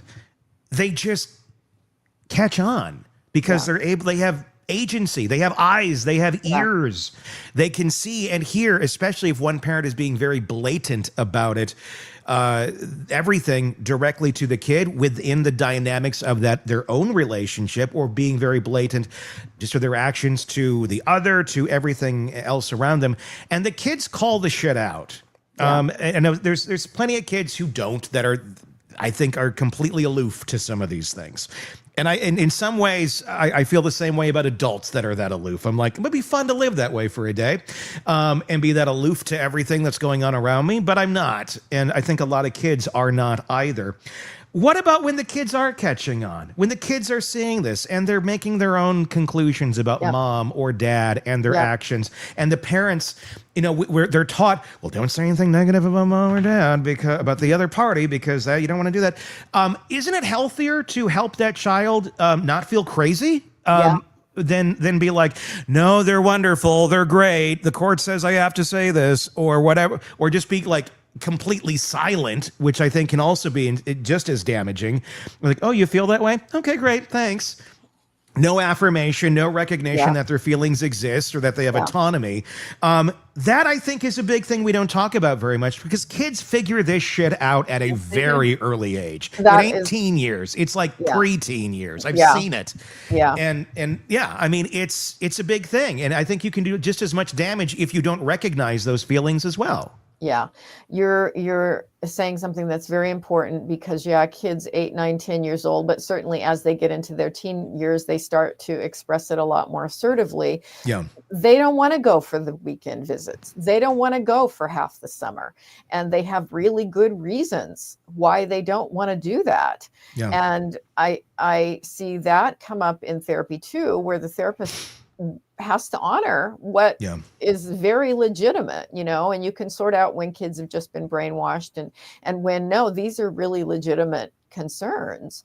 And that is often a reason that people go back into court, and attorneys can be appointed, at least where I live, to represent the children. Mm-hmm. And that's where you get out of the mom said, dad said, and the attorney for the children can talk to the therapist and then go back into court and talk with the judge and have a conversation about what is really best for the kids. And sometimes we need to eliminate some of this. They don't need to be all summer over there. They don't need to have all these weekends, and cut it back, because the kids have very strong feelings. Now, that doesn't happen all the time, because people don't realize, or they don't have the resources, but I've seen when there are these things brought up to court, if you have good attorneys, the attorneys can go to the judge and say, Judge, we request that, the kids be appointed their own lawyer who's working for their best interest, to kind of get it out of the mom versus dad war.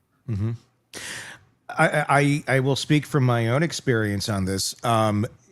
Kids get sick of you trying to sugarcoat shit.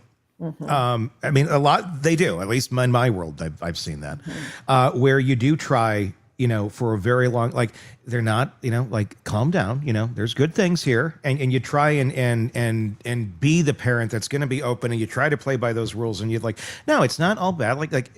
But at some point they're just going to tell you to shut up. Why do you keep encouraging this relationship that only causes me damage and hurts me?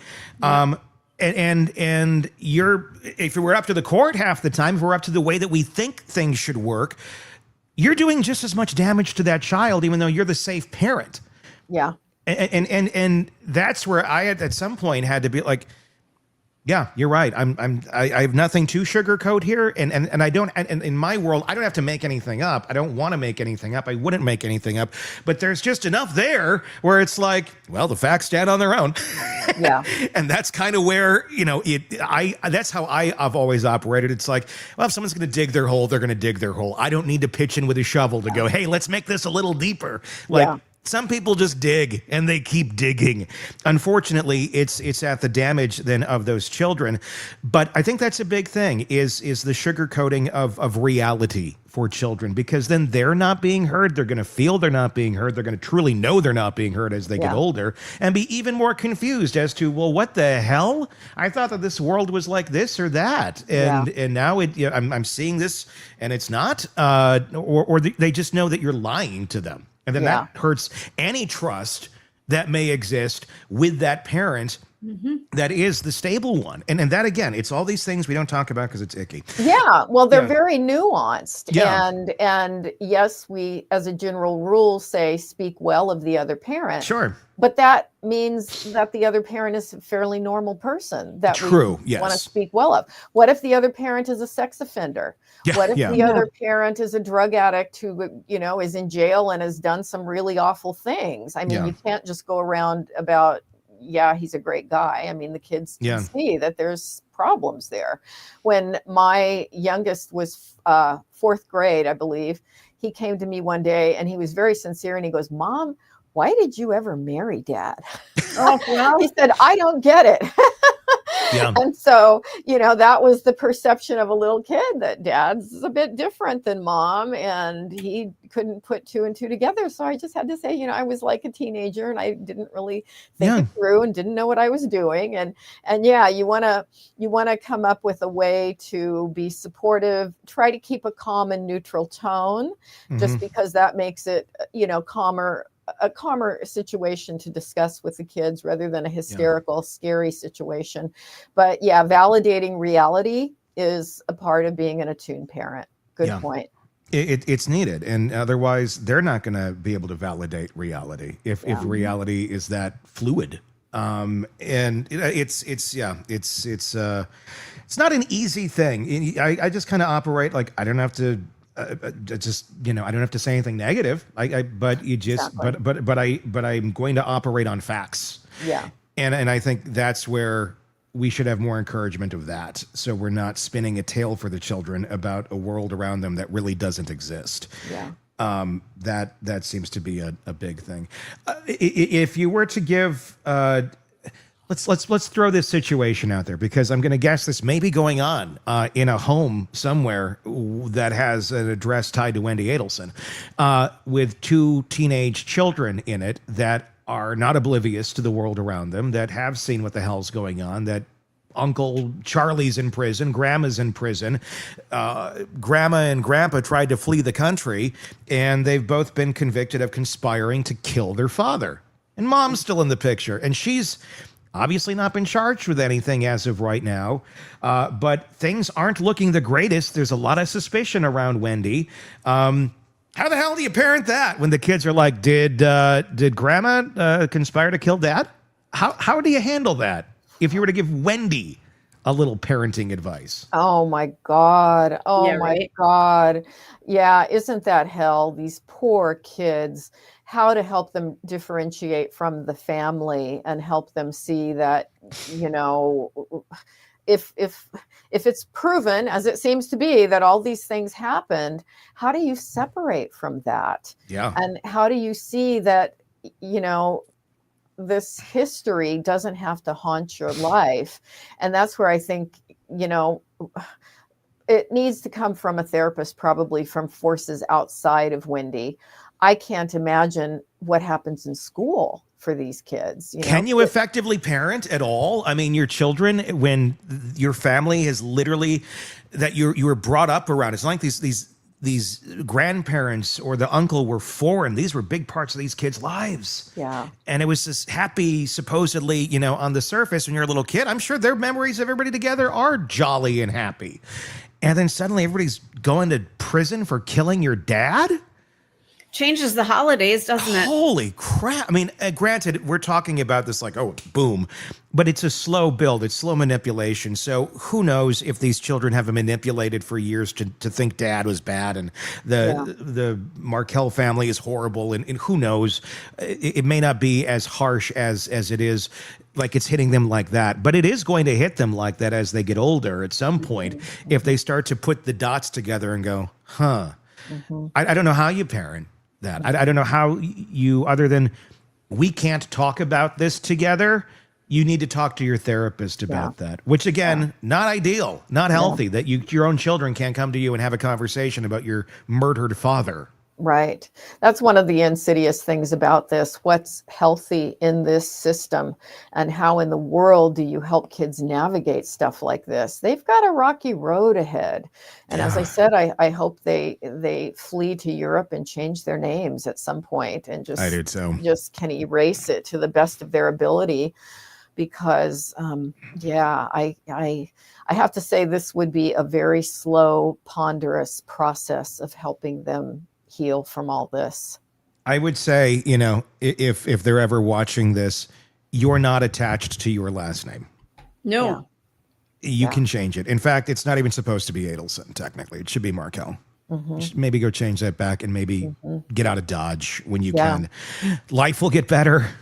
You can have your own autonomy. You can pretend none of this shit happened. You don't have to tell it. If you change that, you can do it. And you can have your own life that's completely not defined by these people. For Wendy, it might be a little too late. She can go change her name. She can go do some stuff. And for the love of God, I hope that all this stuff that looks Wendy look very bad is optics. And she really was that clueless and really, I don't want anybody to be a victim of anything, but I hope that the story goes she was 100% the victim of her family, and that she has no guilt in any of this, and that she is really a horrible victim of circumstance, and that if that is the case, she can get the hell out of Dodge and do the exact same thing, change her name, start over, have another life, realize the errors of the ways that you were taught and brought up in, that it's not your fault, but you have the other half of your life here to go change, and you can do something completely different. I hope she is not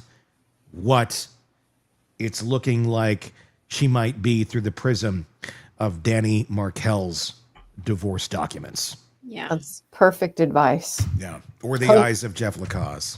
Yeah. Co-signed by me. Yes.